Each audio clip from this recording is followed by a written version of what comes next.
안녕하세요. PP 채널입니다. 창세기를 보면 모든 인간이 하나님의 형상이다. 하나님의 형상을 닮아 형상에 따라 만들어졌다. 이렇게 말하는데 이는 옛 고대 중동 사회의 고정관념과 통치체계와는 반대되는 매우 놀라운 말이에요. 옛 중동에서는 특별한 몇몇에게만 통치자와 왕과 같은 그런 특별한 몇몇에게만 신의 화신이나 신의 형상이라는 말을 썼다고 합니다. 왕은 자기가 신의 대리인이다, 아들이다, 신의 형상이다 이런 식으로 말하며 보통 사람들과는 다른 특별함을 강조했고 이를 통해 사람들의 심리를 조종해 섬김을 받고 나라를 다스렸어요.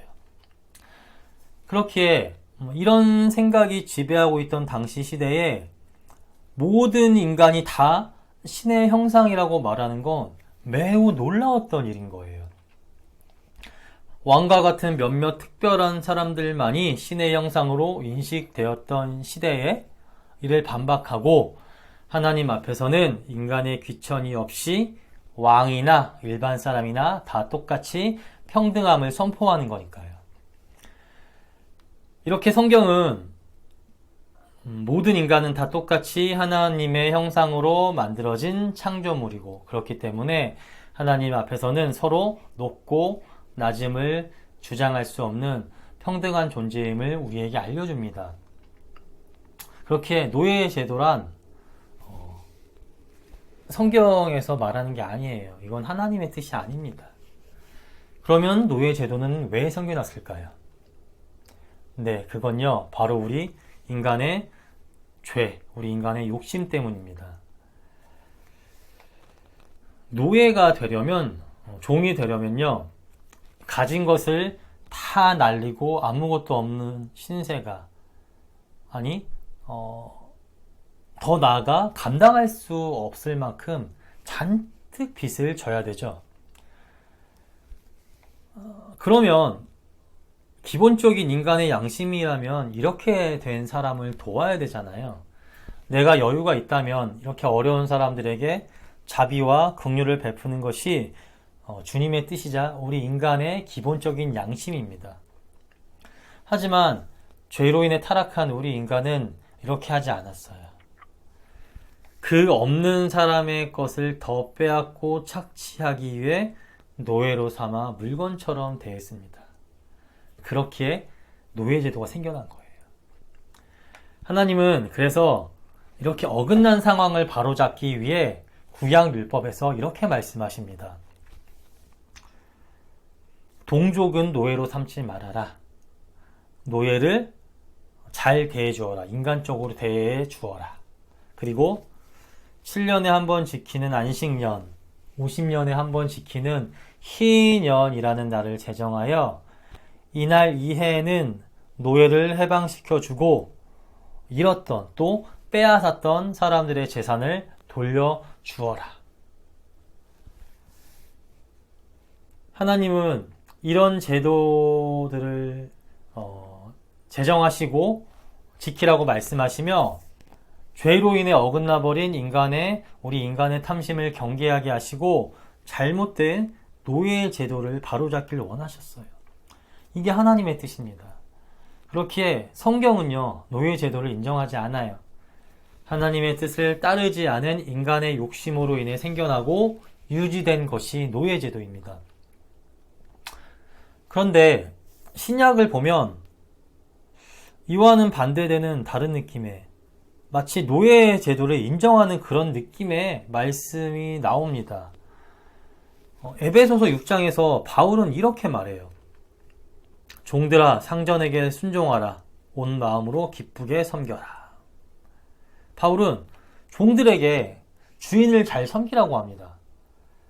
앞에서 우리가 살펴본 구약과는 다르게 뭔가 좀 노예 제도를 인정하는 듯한 그런 느낌이 들죠.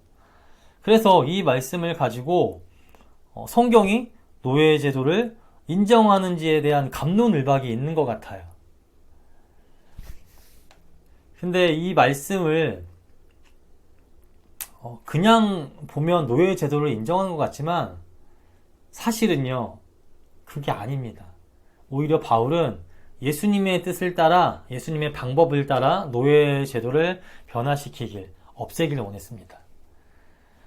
바울이 살던 당시에 세상을 지배하던 로마는, 그 로마라는 나라는 노예 제도로 움직이고 돌아가던 그런 나라였습니다. 본래 로마 사람들보다 훨씬 더 많은 노예들로 나라가 구성되어 있었어요. 소수의 로마인들이 다수의 노예들을 다스렸고, 이 노예들의 활동으로 인해 돌아가고 움직였던 나라가 로마였어요. 그렇기에 만일 노예 제도를 정면으로 반박했다면 이는 그 나라를 움직이고 통치하는 중요한 정치 제도에 반기를 드는 것이기에, 만일 그랬다면 매우 심각한 반역죄가 되어버립니다. 그래서 바울이 노예 제도를 정면으로 반박했다면 바울뿐 아니라 기독교는요, 이로 인해 아주 심각한 박해를 받았을 거예요. 아마 모든 사람들이 다 죽었을지도 모릅니다. 그렇게 바울은 노예 제도를 정면으로 반박할 수가 없었어요. 하지만 그렇다고 노예 제도를 인정할 수도 없었습니다. 그건 하나님의 뜻이 아니니까요. 그래서 그는 예수님의 방법으로 이 노예 제도를 변화시키려고 합니다. 그 방법이 바로 종된 그리스도인들에게 주인을 잘 섬기고 주인에게 순종하라는 가르침이었어요.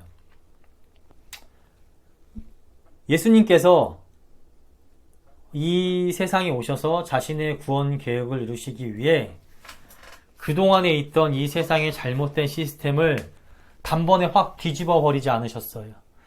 잘못된 모든 걸 다 갈아엎고 새롭게 시작하는 방식으로 이 세상을 변화시키지 않으셨습니다. 그러면 어떻게 하셨느냐? 이 안에서 세상 안으로 들어와 세상 속에서 변화를 이루셨고 또 변화를 시작하셨어요. 타락한 이 세상의 한 가운데서 십자가의 구원을 이루시고 자신의 백성을 통하여 이 세상을 하나님의 나라로 변화시키는 위대한 하나님 나라의 확장 계획을 시작하셨습니다. 예수님으로부터 시작하여 제자들이, 그리고 그들에게 복음을 전파받은 자들이 지금의 우리까지, 그리고 앞으로 다가올, 앞으로 이어질 다음 세대까지 예수님께서는 복음의 능력과 이로 인해 점점 많아지고 확장되는 그리스도인들과 하나님의 뜻대로 행하는 우리 이런 성도들의 삶으로 말미암아 죄악된 이 세상을 변화시키길 원하셨습니다. 그렇기에 주님은 자기 백성들에게 복음을 전파하고 이 세상에서 빛과 소금이 되라고 말씀하셨던 거예요.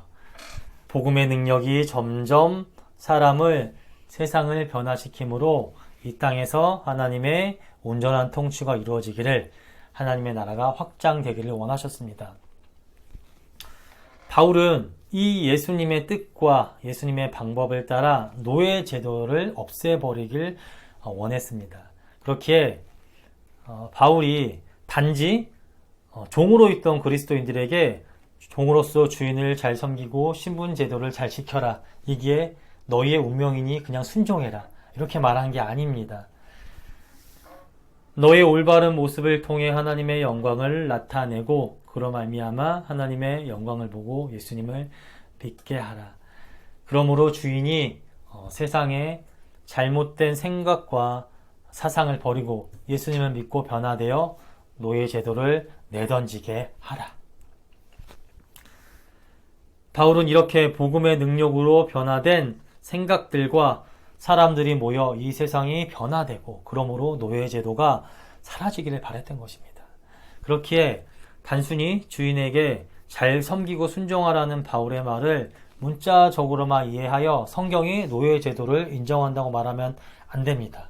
성경은 노예 제도를 인정하지 않습니다.